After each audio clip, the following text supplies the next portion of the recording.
এই জগতের বুকে মা কেমন প্রয়োজনে নিজের জীবনের যে সন্তানকে বেশি ভালোবাসে। আপনারা রামকৃষ্ণ ঠাকুরের কথা জানেন। রামকৃষ্ণ পরমহংসদেব ওনার অনেক ভক্ত। একজন ভক্ত দিন দরিদ্র কানাল একটা ছেলেটা মেধা খুব ভালো।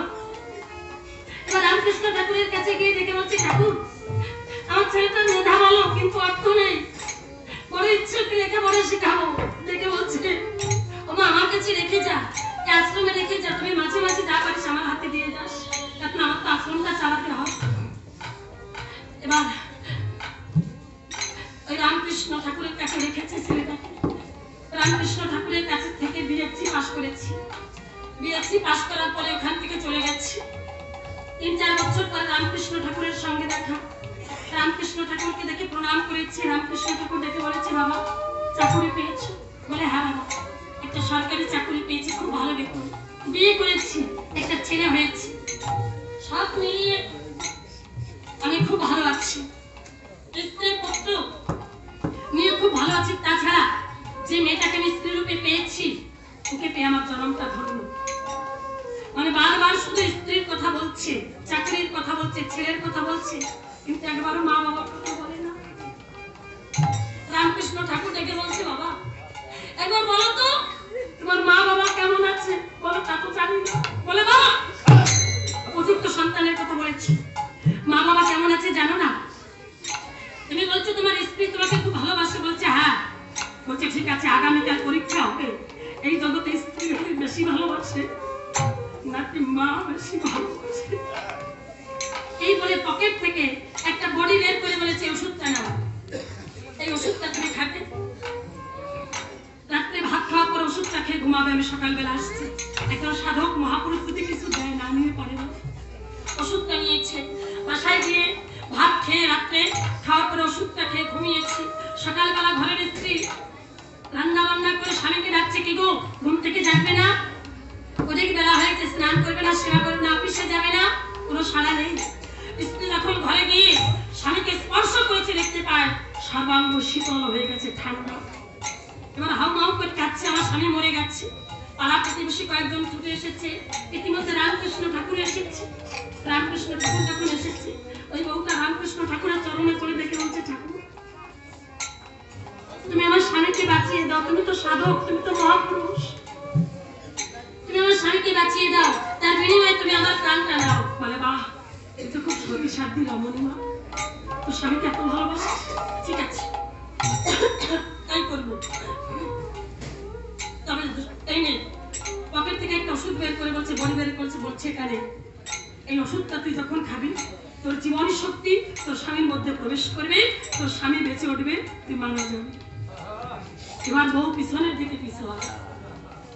বলে, ঠাকুর ওর নিয়তিতে যে কয়দিন ছিল বেঁচে ছিল, ওর সময় হয়ে গেছে, ও মরে গেছে, আমি মরে যাবো, ও বেঁচে উঠবে, 2 দিন পরে ড্যাং ড্যাং করে বিয়ে করে নিয়ে আসবে, ঘরে 7 মাস দিয়ে আমার ছেলেটাকে ভালোবাসবে। ওই ছেলেটা শুয়ে শুয়ে শুনছে, চলাফেরার ক্ষমতা নেই, নড়াচড়ার ক্ষমতা নেই, চোখে পলক মারার ক্ষমতা নেই, কিন্তু শোনার ক্ষমতা আছে। ওদিকে রামকৃষ্ণ ঠাকুর কিন্তু ওই ছেলেটা মা বাবাকে সংবাদ দিয়েছে, তোমরা এই ঠিকানায় চলে এসো। জনম দুঃখিনী মা বাবা এসে দেখতে পায় তাদের একমাত্র ছেলে মৃত্যুর কোলে পড়ে আছে। মা দেখে বলে, ঠাকুর এটা দেখাবার জন্য তুমি আসতে বলেছ,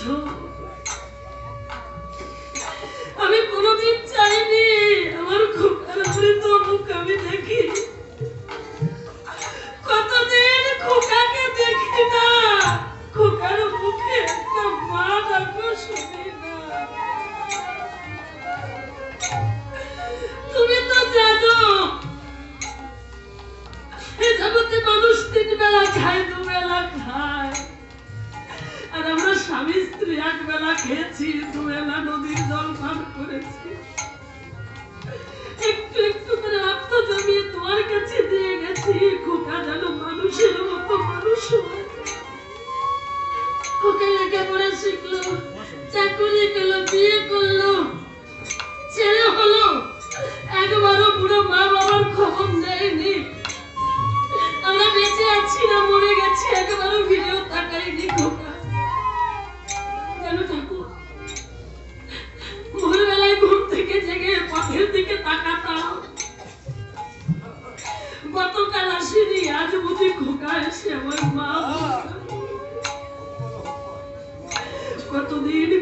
তাকে বুকে জড়িয়ে ধরে একটু আদর করি না। কতদিন খোকার মুখে মা ডাক শুনি না। ও ঠাকুর, তুমি তো সাধক, তুমি মহাপুরুষ, তুমি অনেক কিছু পারো, তুমি পারো না আমার জীবনের বিনিময়ে আমার খোকার প্রাণটাকে ফিরিয়ে দিতে? যাও না, আমি মা হয়ে সন্তানের মৃত্যু দেখতে পারবো না। তুমি তো অনেক কিছু পারো, দাও। বলছি সত্যি বলছিস মা? বলছি আমার পকেট থেকে একটা বড়ি বের করে বলছে, মা এই ওষুধটা তুই যখন খাবি তোর জীবনের শক্তি তোর ছেলের মধ্যে প্রবেশ করবে, তুই মারা যাবি, তোর ছেলে বেঁচে উঠবে। বল তুই কি চাস? মা আগে পিছে কোনো কথা না ভেবে দুহাত বাড়িয়ে দিয়ে ডেকে বলে, ঠাকুর দাও, আমি মরে যাই ক্ষতি নাই, তবু আমার খোকা যেন প্রাণে বেঁচে থাকে।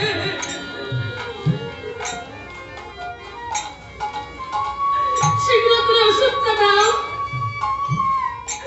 ওই ছেলেটা শুয়ে শুয়ে কাঁদছে, কথা বলার তো ক্ষমতা নেই, শুধু শোনার ক্ষমতা আছে। চোখের জলে বালিশ ভেজে যাচ্ছে। রামকৃষ্ণ ঠাকুর কানের কাছে গিয়ে ডেকে বলে, কিরে হতভাগা, তোকে যখন তো পুড়িয়ে দেবো, বলেছিলি বউ নাকি তোকে প্রাণের চেয়ে বেশি ভালোবাসে, দেখেছিস এই সংসারে মায়ের মতো দরদি আর কেউ হয় না।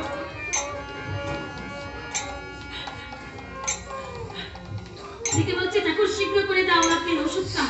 বলে, মা কাঁদিস না। এই বলে রামকৃষ্ণ ঠাকুর যখন এই ছেলেটা সর্বাঙ্গ হস্ত বুলিয়েছে, আমার স্বাভাবিক জীবন ফিরে পেয়ে যখন রামকৃষ্ণ ঠাকুরের চরণে প্রণাম করতে গিয়েছে, রামকৃষ্ণ ঠাকুর দেখে বলে, ওরে হতভাগা, এখনো জ্ঞান হলো না? আমাকে যদি 1000 বার প্রণাম করিস তোর পুণ্য হবে না। প্রণাম যদি করতে হয়, ক্ষমা যদি চাইতে হয়, মাতা পিতার চরণে